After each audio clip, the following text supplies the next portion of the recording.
Mes chers enfants, je suis ravie de vous retrouver encore une fois dans cette séance de correction de l'évaluation numéro 13. Vous êtes prêts? Allons-y. Alors, premier exercice. Je lis d'abord le texte. La panthère est un mammifère carnivore des pays chauds qui a un pelage beige avec des taches noires ou bien un pelage noir. Les panthères chassent la nuit.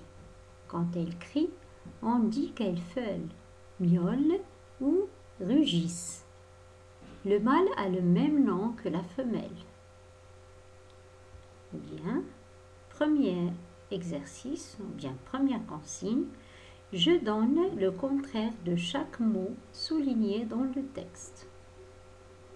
Alors, dans le texte, nous avons le mot chaud, nous avons le mot noir et le mot nuit. Bien, mais avant de chercher le contraire, on va se rappeler d'abord ce que ça veut dire deux mots contraires, ou bien ce que ça veut dire les contraires. Alors, les contraires veut dire deux mots de sens opposé. D'accord? Deux mots qui ont un sens opposé s'appellent les contraires. D'accord? Alors, passons au premier mot. Nous avons chaud ou bien dépayé chaud. Alors, dépayé chaud, c'est le contraire, ou bien chaud, c'est le contraire de, ou bien quel est son contraire?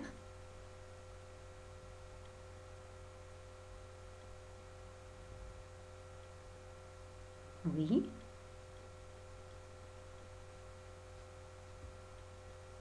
Très bien, bravo. Alors, dépayé chaud, son contraire, c'est dépayé. Très très bien. Froid. Très bien, bravo. Froid. Le contraire de chaud, c'est froid. Et puisque chaud prend un S parce qu'il est au pluriel, d'accord, on va mettre aussi un S à froid. D'accord? On va le mettre au pluriel aussi. D'accord? Très bien les enfants. Alors, deuxième mot, c'est noir. Alors, noir, c'est une couleur. Très bien, c'est une couleur. Alors, quel est le contraire de noir? Bravo, c'est blanc. Très bien les enfants. Contraire de noir, c'est blanc. Très bien. Alors, troisième mot, c'est nuit ou bien la nuit. D'accord? Alors, la nuit, le contraire de nuit, c'est, on dit il fait nuit ou bien c'est la nuit. La panthère chasse la nuit. Alors, nuit ou bien, très bien, le mot opposé, c'est jour. Donc, c'est le jour. Très bien. Le jour. Bravo les enfants. Passons au deuxième exercice. Je recopie chaque phrase en remplaçant le mot en gras par son synonyme. Alors, qu'est-ce que ça veut dire synonyme? Oui. Très bien. Alors, deux mots qui ont le même sens ou bien un sens proche sont des synonymes. Pas seulement deux mots, mais on peut avoir plusieurs mots. Comme on va l'apprendre avec cet exemple. Alors, par exemple, heureux.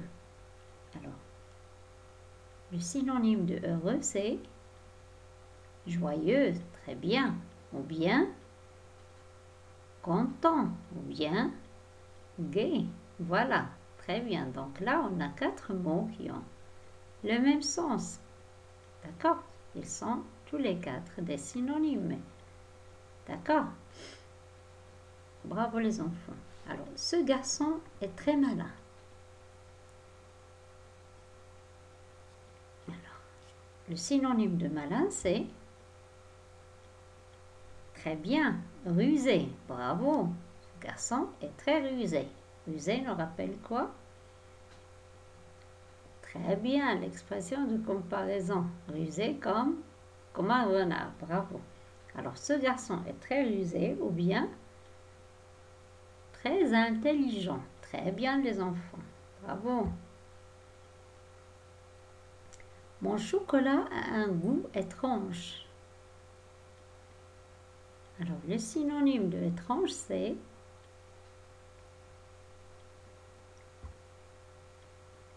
bravo, bizarre. Bravo, les enfants. Mon chocolat a un goût bizarre. Samy est malade. Il est très faible. Alors, synonyme de faible.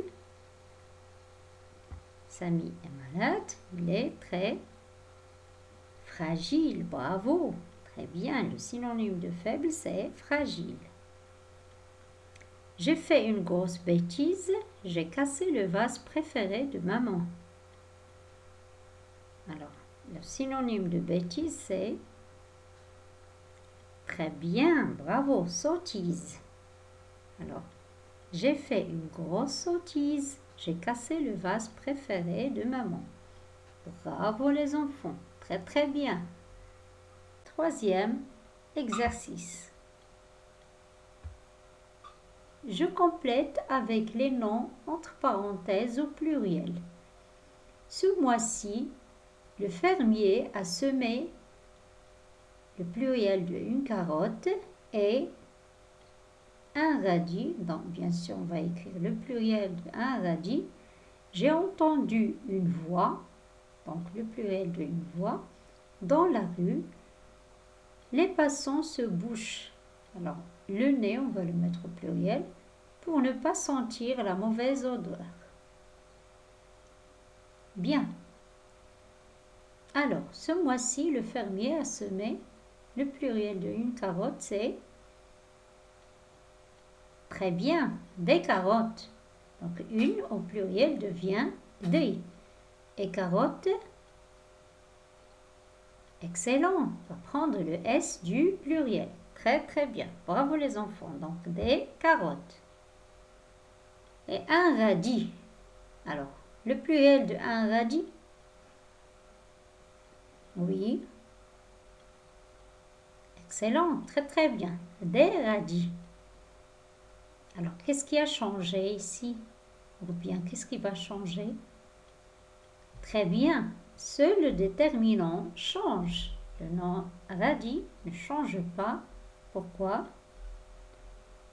Très bien, parce qu'il prend un S et se termine par un S. Il est au singulier. Alors, les noms qui se terminent par un S au singulier ne changent pas au pluriel. Très bien. J'ai entendu une voix. Au pluriel. Très bien. Des voix. Une devient des. Et voix. Bravo, ne change pas. Donc la règle dit que les noms qui se terminent par X au singulier ne changent pas au pluriel. Ils restent les mêmes. Donc seul le déterminant change. Les passants se bouchent.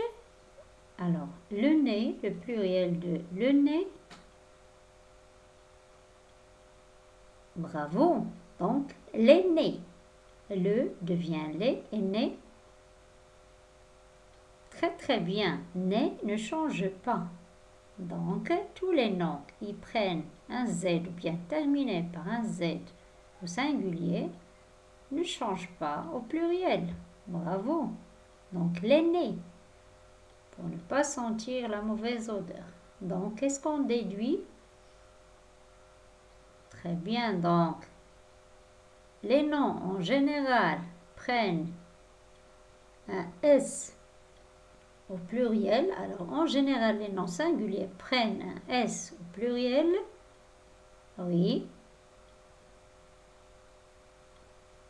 Les noms terminés par S ou bien X ou bien Z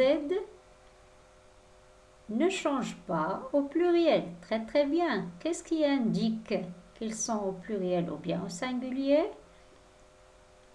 Très bien, c'est le déterminant qui indique est-ce qu'ils sont au singulier ou bien au pluriel. Comme vous l'avez remarqué ou bien comme on l'a remarqué dans les exemples, alors nous avons un radis, un, c'est un déterminant singulier au pluriel devient des, pardon, alors que le nom est resté le même. Il n'a pas changé. La même chose pour une voix, des voix, et le nez, les nez. Donc, seul le déterminant change et c'est lui qui indique si le nom est au singulier ou bien au pluriel. Bravo les enfants, très bien. Je suis fière de vous. Je vous dis au revoir, à la prochaine.